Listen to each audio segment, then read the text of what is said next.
regarding the man who raised the Ugandan flag for the first time on Independence Day. And then that is so much that you can learn about him when you watch UBC TV. But on that, many countries, many citizens yearn for independence. And during this time, we have so many conversations as, are we independent or not? Are we still in the arms of our colonial master? And there's so much post-colonial times. But one of the things that many Ugandans discuss when talking about independence of Uganda is our budget. Many a times we will tell you, how do you say we are independent? We depend a lot on donor aid. But it is us, me and you, to ensure that we pay our taxes so that more of our budget can be funded using domestic revenue. So that will answer the question. If Uganda can fund, that is maybe 90% of her budget. So I would say yes, financially we are independent because we fund 90%, 100% of our budget. But this calls for tax. Just a week ago, the Minister for Finance, that is Honorable Matia Kasaija, tabled before Parliament 12 new tax proposals. These are aimed to generate income for the country. Of course, to answer the question, are we independent financially as a country or as a state? So that we earn about 7 billion from these new taxes, and of course this will mean that has an impact on the budgets of this country as far as what you and I contribute. Today we want to be discussing, that is the 2021-2022 tax bill, challenges and opportunities for the youth. You must recall that 78% of our population are youth. And when you talk about taxation, many are also paying taxes directly and indirectly. And with me in studios to discuss this, I have youth. They look, and I believe they are. You know, they are what we call permanent youth. Youth in perpetuity. So no matter the age, no matter the youth. And if you feel youth, then you're good to go.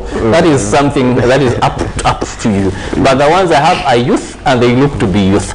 And that is Alan Hereza Murangira, who is the team leader, Youth for Tax Justice Network. Alan, you're most welcome. Thank you for having us, and a good morning to our viewers. We look forward to this discussion. It's a pleasure once again having you in our studios. It's a pleasure being back.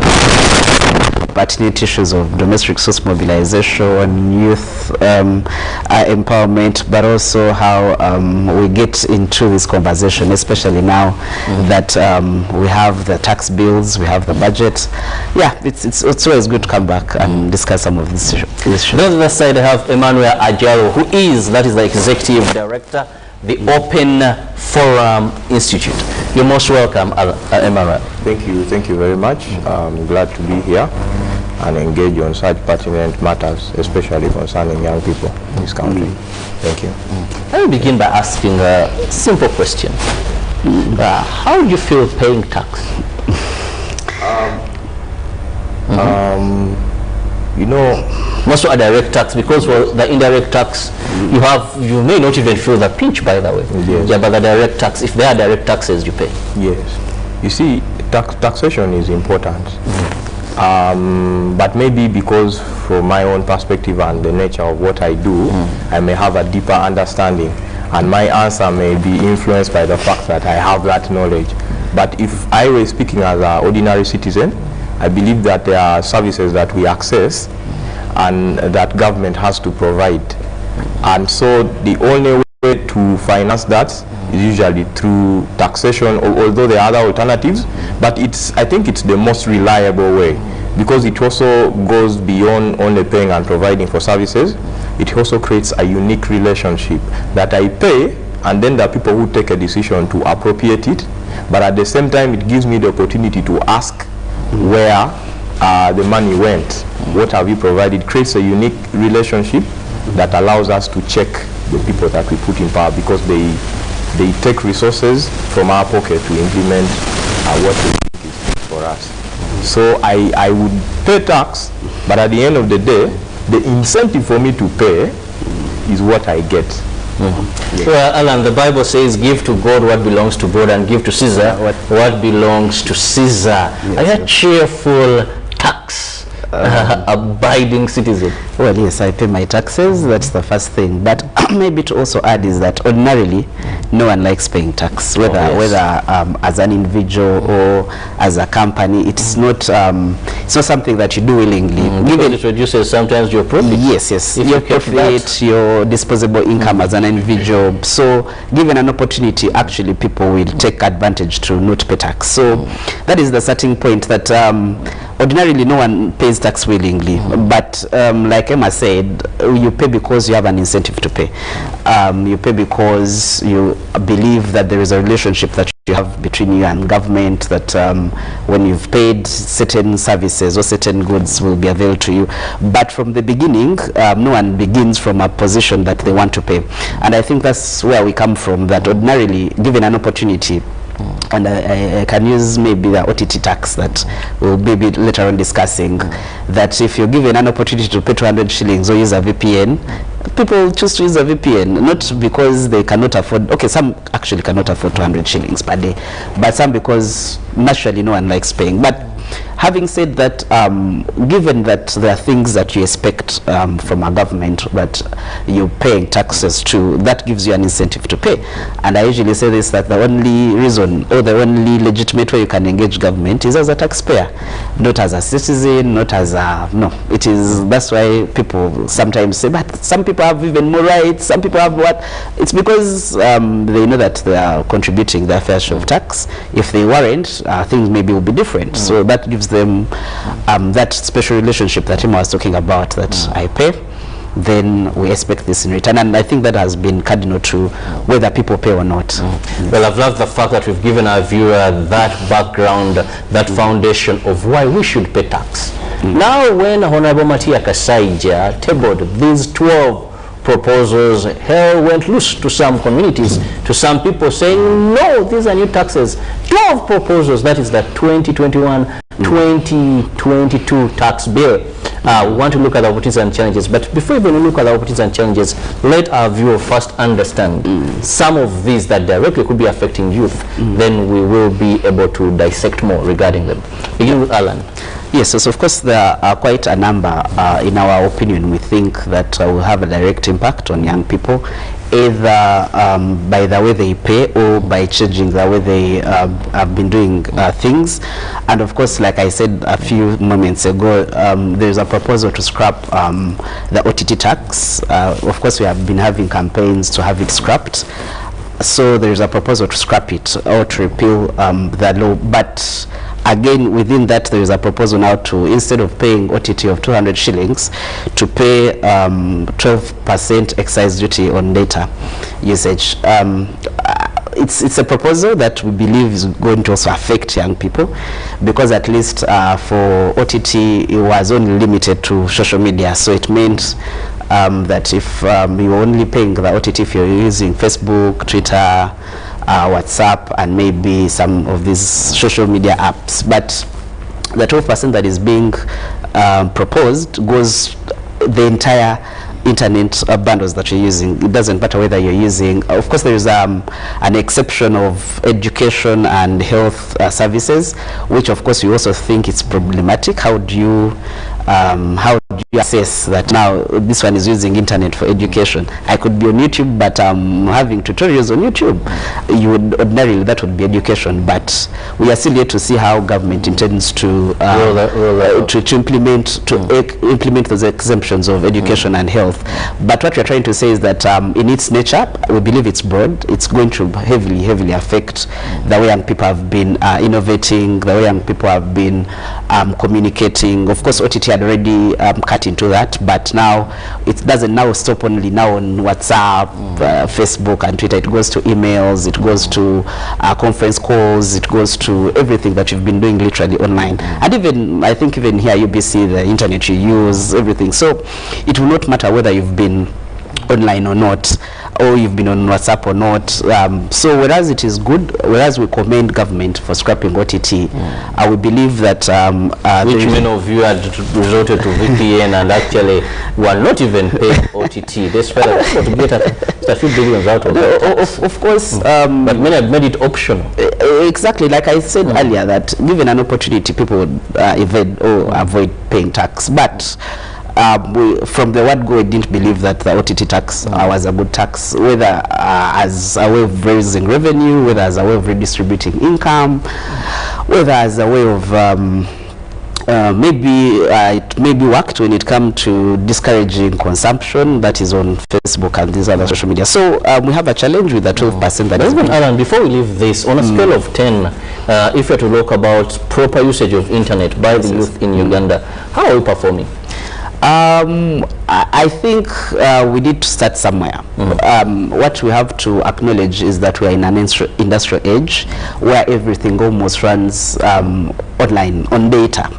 Whereas we still have a few jobs of brick and mortar, a few engagements that we've been doing the way things were usually done, everything is almost changing towards being doing either trade digitally, even simple things like now medicine these days.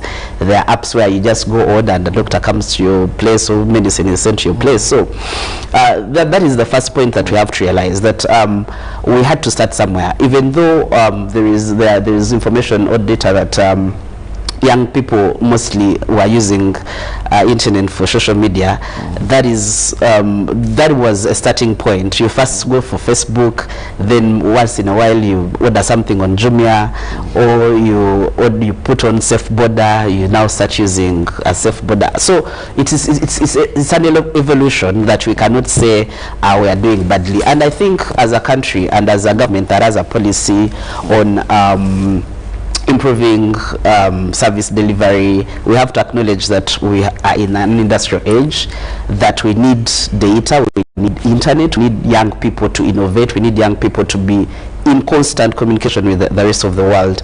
That way we are going to be able to match or even catch up with some of our colleagues that in other countries. So the issue of data access being affordable is a pertinent issue for young people, whether in universities, whether in business, in innovations. So I think when we have an opportunity to go before the Committee of Parliament, either tomorrow or Friday, we will raise these issues, that whereas it is good that government is repealing the OTT tax, we believe that the 12% on data bundles is quite a lot, and it is not going to have the intended goal of raising revenue, but also it is contradictory to government policy. If we say we are promoting digitalization, then you cannot promote digitalization, and when you're putting a tax as high as 12% on internet data. So because for tax collection, yes, it can work, because this way of averting tax, now you're caught because it is on data, not on a service like it has been. So that will bring the revenue that maybe government and Sweden would be getting. That is still to be debatable. That's what we were told when they brought it. So think this could be a deterrent? Of course, it's going to be a deterrent. You see, people will still use data, but they will not use it as much as they used to.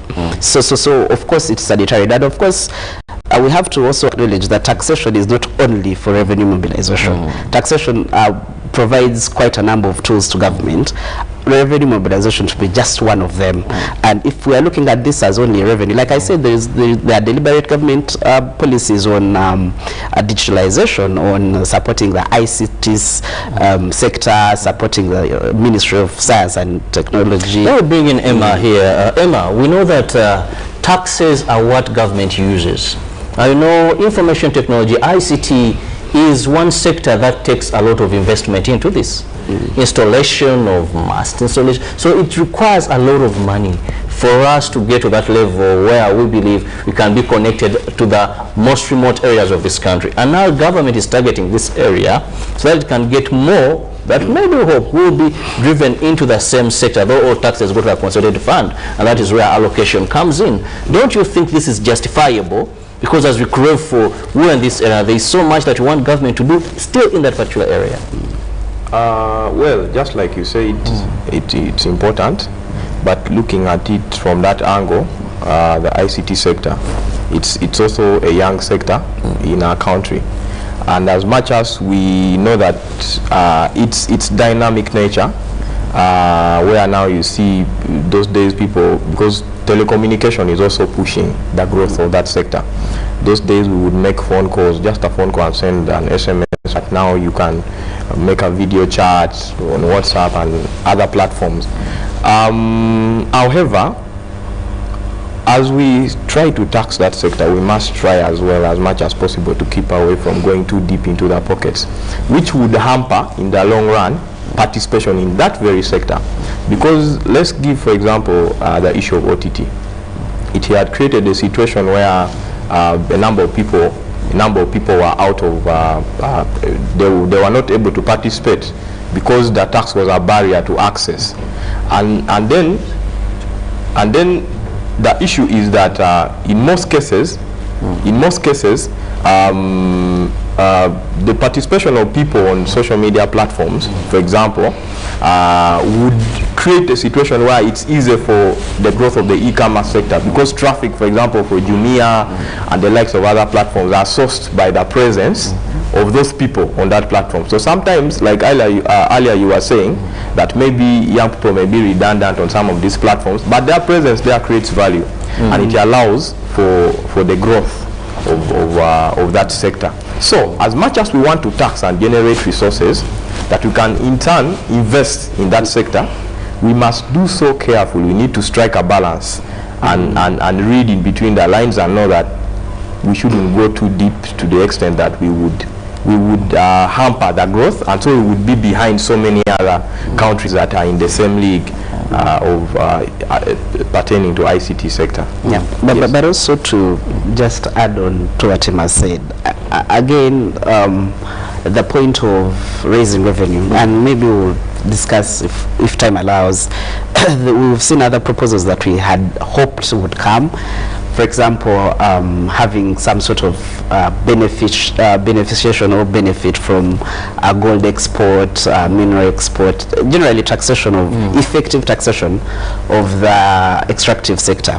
So if we're looking at alternatives, this was actually a good start to say, let us put a tax on processed gold, even if we still have issues with the rates, but at least it is a good starting point to say that if gold is one of our biggest export minerals, we should have a benefit from it. So if we are talking about alternative, that would be a better alternative than saying. But unfortunately, it comes within the same envelope this time, because briefly, maybe let's just take our viewer through the 12 proposals that government is looking at. We have the Traffic and Road Safety Act Amendment Bill, that is of 2021.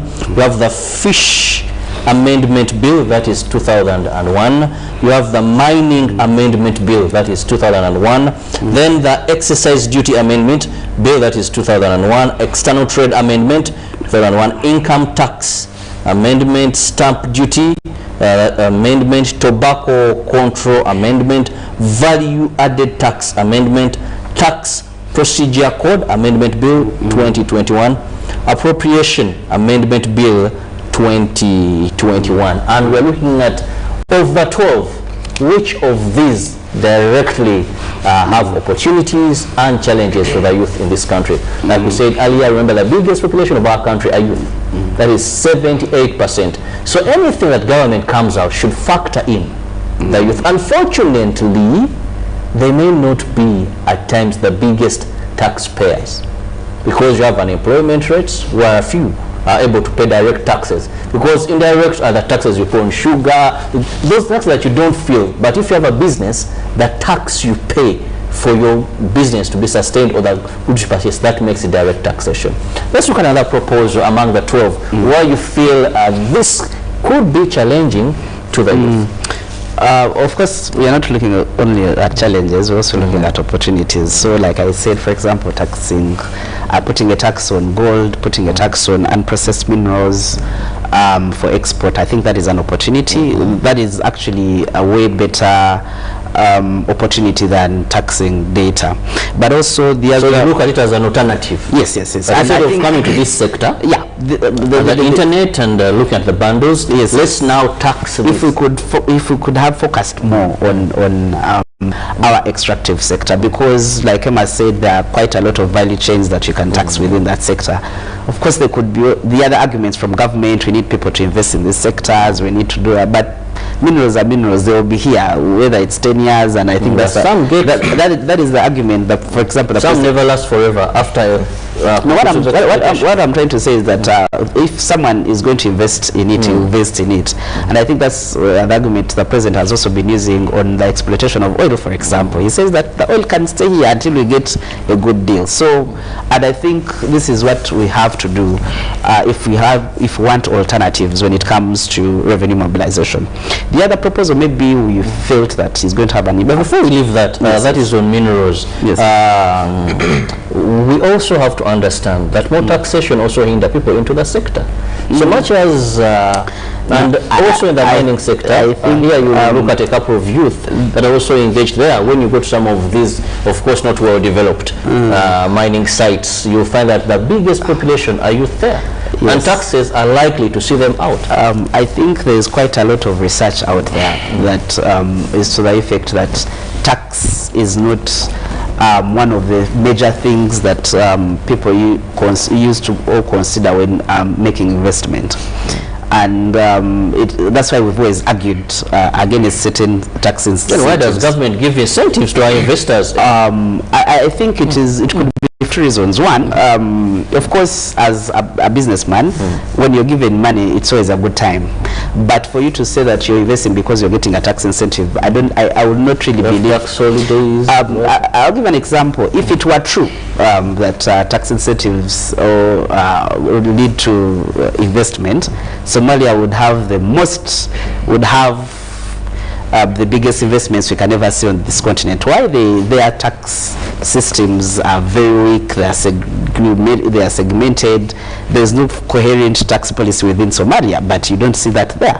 Why? Because investors consider other things: the market, the infrastructure, the raw products or imports, labor, cheap labor, all these things. So tax actually comes almost at the tail end, because at the end of, by the way, even the nature of our tax is that you pay on profits. So it means that you're already in a profit position for you to pay tax, especially for corporate tax. So it really influences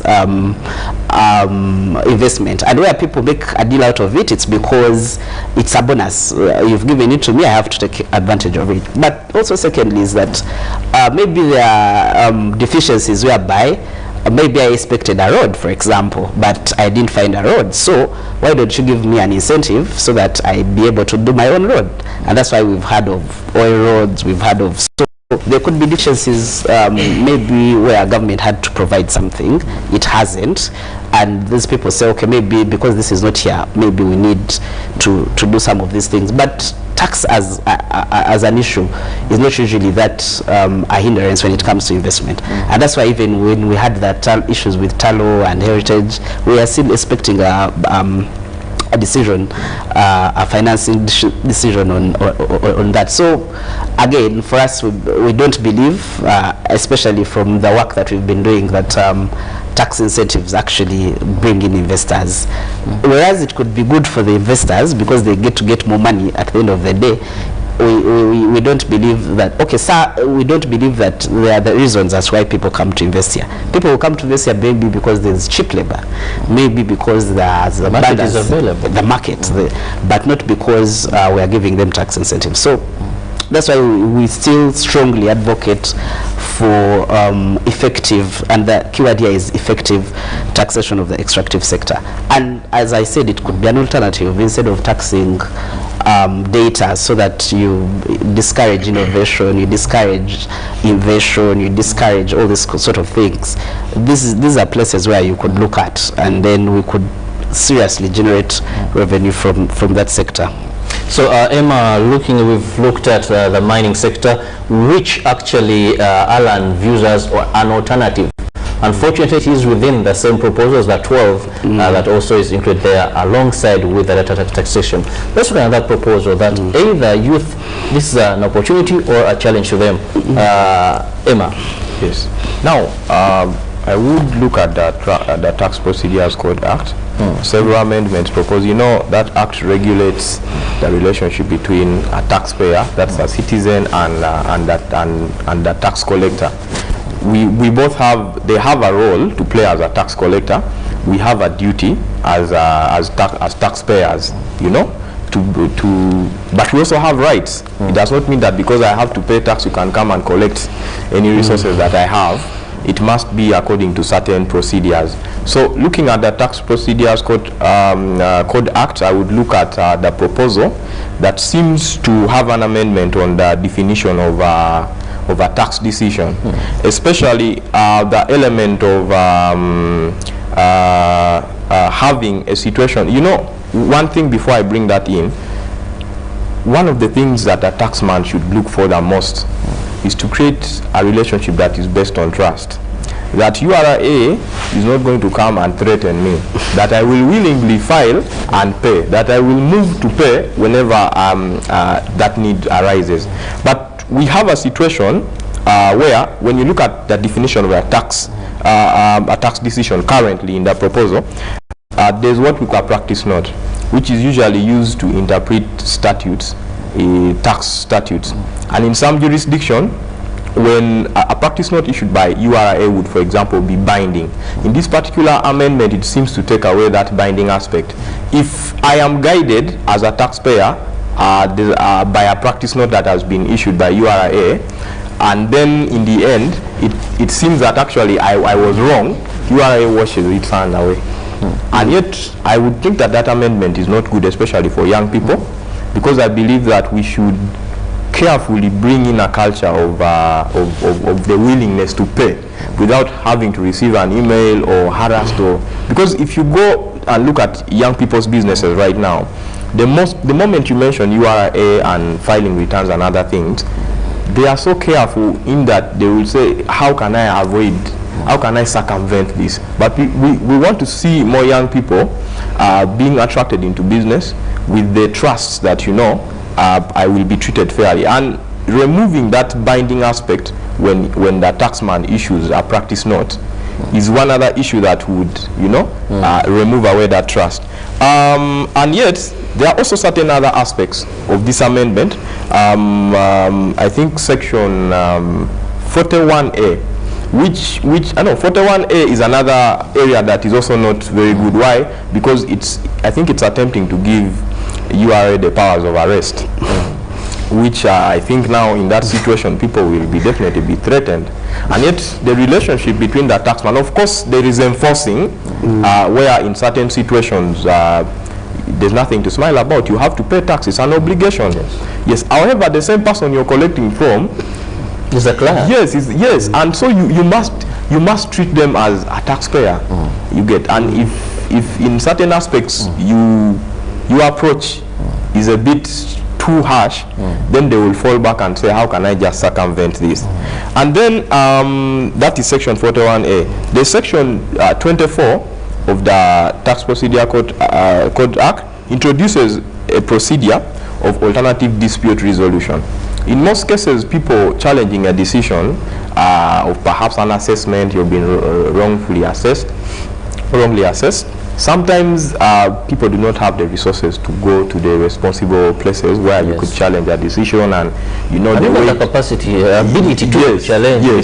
Yes, you look at the URA tower and you say, no, I think let me just stay with this. But alternative dispute resolution means that you can be able to dialogue and engage and find a middle ground, which is very important in building a relationship, especially when we are targeting young people who have businesses. Then section 45A introduces a refund policy of 5% of tax for those who use the IFRIS system. I don't know if you know that. Yes, the electronic fiscal receipt and invoicing system, which is another method where URA is targeting to ensure that people have been dodging Yes. now taxation. Yes. It is going to become very hard for you as long as you have VAT payer, Yes. because this is the category of people that are also now taken in here.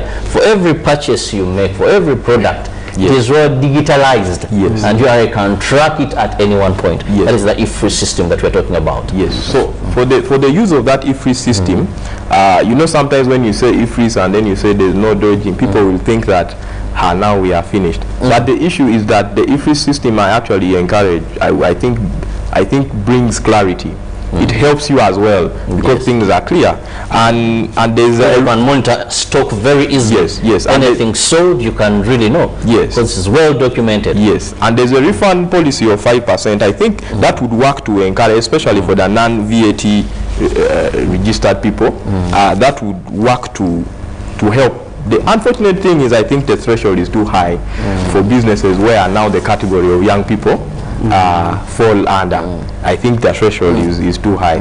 Otherwise, for me, under the Tax Procedure Code Act, I think those are the areas where we think there are opportunities, but there are also challenges. The IFRS system would work if we consider the fact that most young people's businesses are small, and we should factor in that aspect. Yeah. But as a rejoinder to what, and again, this goes back to what we were saying. For example, as a government, we are encouraging people to use the IFRS system, but then we are taxing data. So, but I have to be online to access that system. So there are contradictions that we believe we have to deal with, and I think we'll put this before the Committee of Finance to say that we cannot, for example, say we are giving an incentive in one law to use the IFRS system, but then we are taking it away with another hand by putting that kind of tax on data. So I thought I should add that. And well, that is very, very clear there, Yes, because when you look at the IFRS system, it will only work where you have data. Definitely, you have to do that. Exactly. And of course, when we look at the other benefit is that it helps also the person, the taxpayer, now the client URA, to better monitor their businesses. Much as URA also easily monitors and can know that actually here you need to pay tax, but also it has benefits there. So a win-win situation, but also then there's an encumbrance according to Alan here, where he says taxation on the other side could be an encumbrance to the smooth flow of this technology that URA has adopted for you to be able to use internet, for you to ensure you save time. It's very saving time. Let's look at the other proposals. These are 12 in number, but we're looking at those that most concern the youth in relation to opportunities and challenges. They were tabled by the Minister for Finance before Parliament. We wait how the debate is going to be, and of course at this time many stakeholders are coming in to give their views, their opinions to these 12 proposals. Okay. Yes, Alan.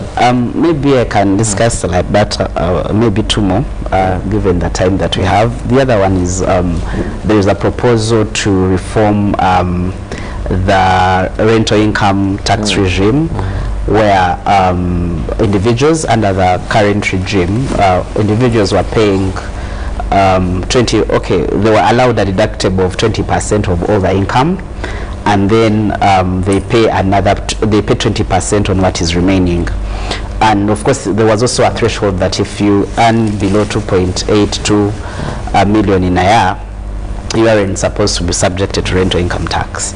But I think what this bill is doing, the Income Tax Act bill, is to sort of change or reform that regime to a point where we increase, the proposal is to increase the rental tax for an individual from 20% to 30%, and then also increase their threshold on what they can deduct to about 60%. But of course now what we do not know is whether, because under the current regime you automatically deduct the 20%, what we don't know is if under this regime, what is being proposed, even though it's increasing the threshold on what expenditures you can expense against your income, whether it's automatic that once I have income, I automatically deduct 60% as expenses, then pay taxes on the remaining 40% at a rate of 30. So, and again, this may also be a little bit challenging, especially for people that are not doing okay, people that are earning greater income, but it's not the major part of their income. It could make sense for people that have real estate business or income as their major work, but for individuals, I know once in a while, even you could be having your mizigos at home or what, this could be a little bit problematic, because also just remember in 2019 this same bill was rejected by Parliament. Yes, this same proposal was rejected by Parliament. Yeah, the proposal that was rejected by Parliament was that if you owned more than one unit, in terms of real estate or in terms of earning a rental income, then you are supposed to account for it separately, and then pay taxes on what is making profit, and then you carry forward on what is making a loss. And of course there were challenges in terms of how the accounting, in terms of that, yes, but because still you're the same person, and of course when we're having discussions around this, of course we also realize, how do you codify or quantify a unit? If we have if I have one block that has three apartments, would one apartment be one unit, or the entire block is one unit? If I have 3 buildings, will each building be if I have one in Nigeria, then one in... Yeah, but also the principle is that you're the same owner. You're supposed to consolidate your portfolio at the end of the day and pay taxes on all that. But we believe, of course, there have been people or there have been persons that probably could have abused the law, and I think that's why it's also important to put this proposal in context, that you could have an arcade, for example, that is not making a single shilling, but you also have another mall somewhere that is making you billions. Then you offset the loss that you're making with the arcade with the profits you're making with the mall, which would ordinarily be okay. But of course I think what government is trying to say is that but in the meantime you're also using the roads, you're also using, regardless of the fact that you're in a loss-making position, you're also making benefiting from a few things that government is providing, the roads, the infrastructure when it comes to electricity and all that. So the idea would be that you also contribute something towards that that bucket. So of course the question is how you do it. Would this be the best way to do it? Because at the end of the day, if one building is making a profit, another one is making a loss, you still may be in a loss-making position at the end of the day if you consolidated your accounts and portfolio. So there was an abuse of the system, but we still don't believe that this would still be the best way to go about it, especially if we are talking about low income or small landlords like myself and yourself.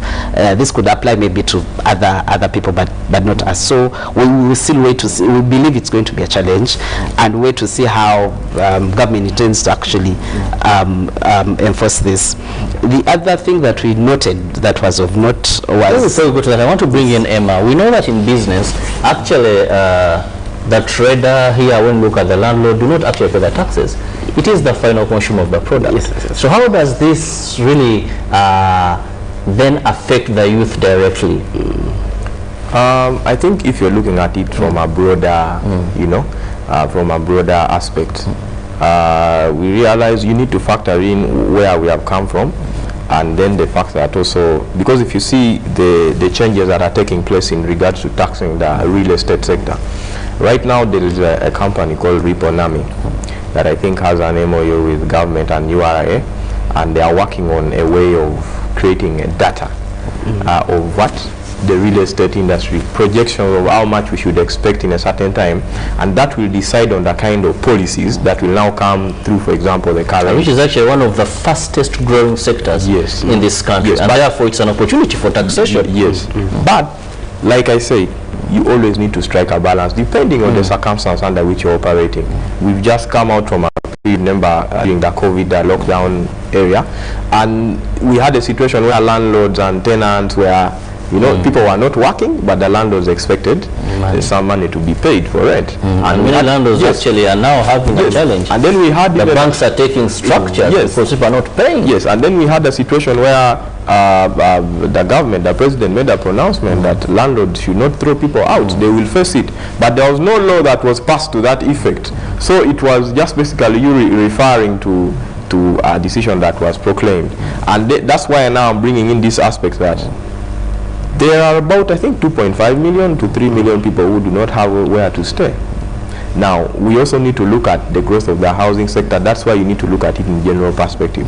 In most cases in town here, in Kampala, for commercial purposes, people who rent for arcades and stuff like that always have a challenge because certain costs are offset by the landlord and you're the one who faces it. So you find that the different receipting, you're paying a certain fee, but that's not the fee that he reports to URA. Now when you go to residential, I think that depending on how they are affected, you know, the landlords and the like, they will I think push the burden because they provide the service. And then if you're factoring in the aspect that we have a lot of homeless people and perhaps we want to make the sector affordable because we have very many empty houses in places that have been developed.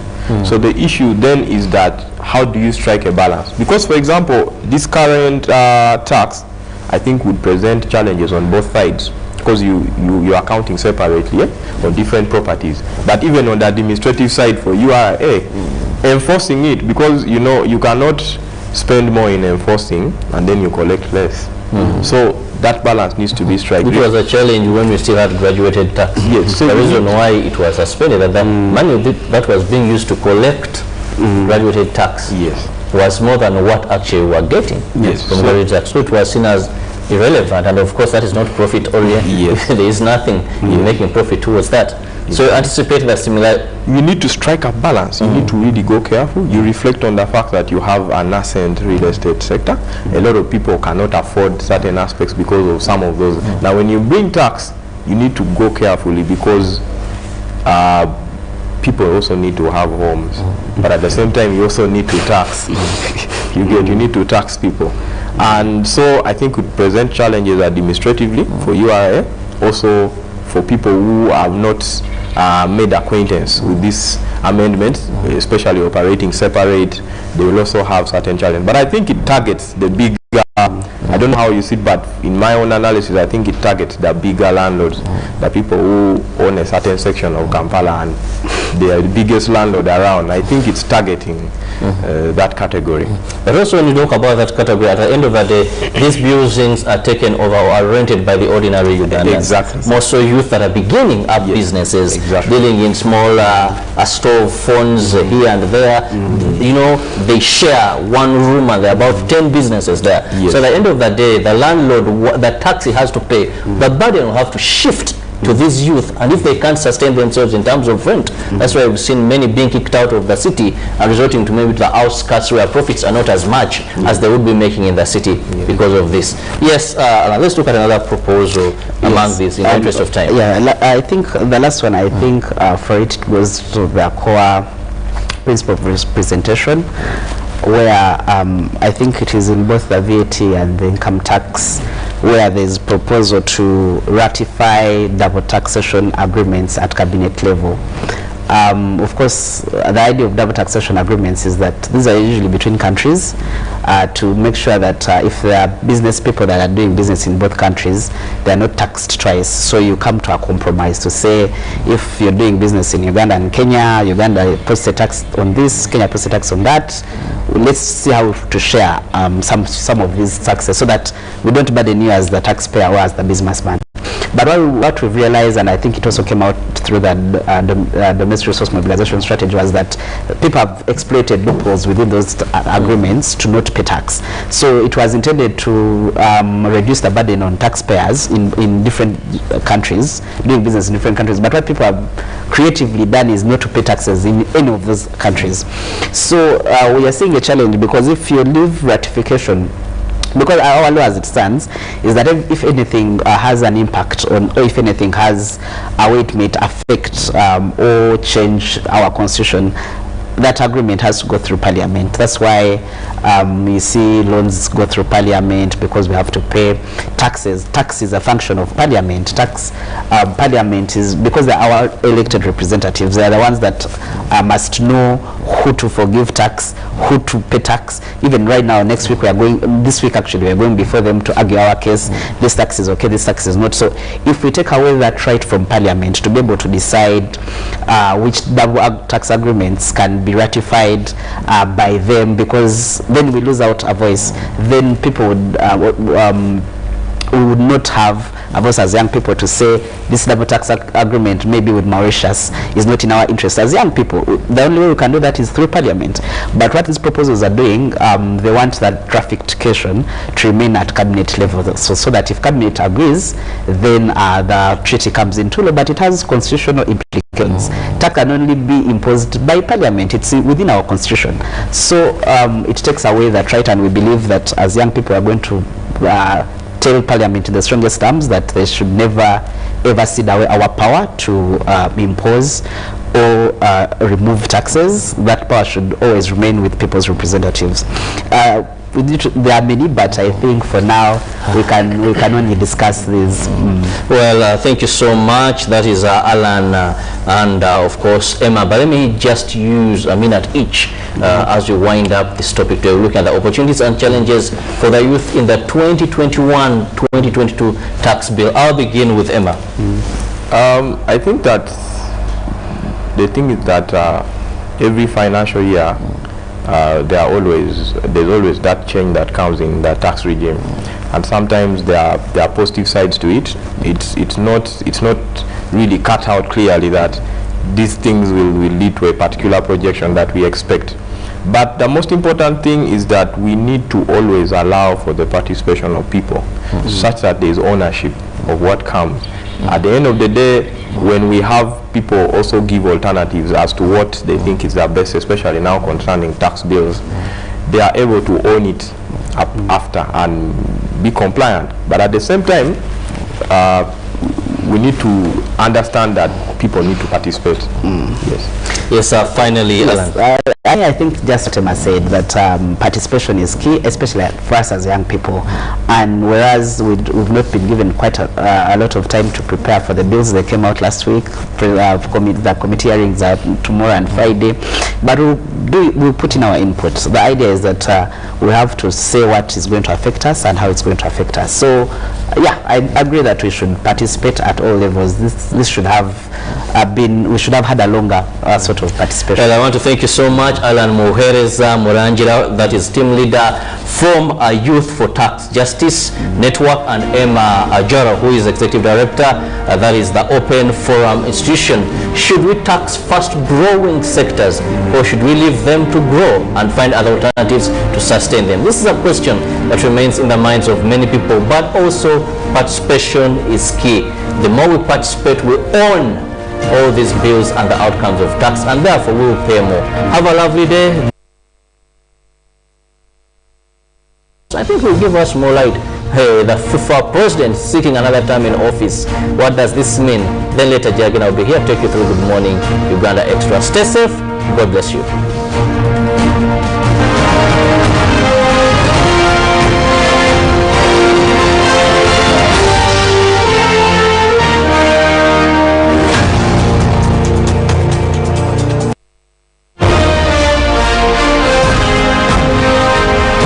Live from UBC Studios in Kampala. This is Good Morning Uganda. The day the world stopped was the day we found where to go.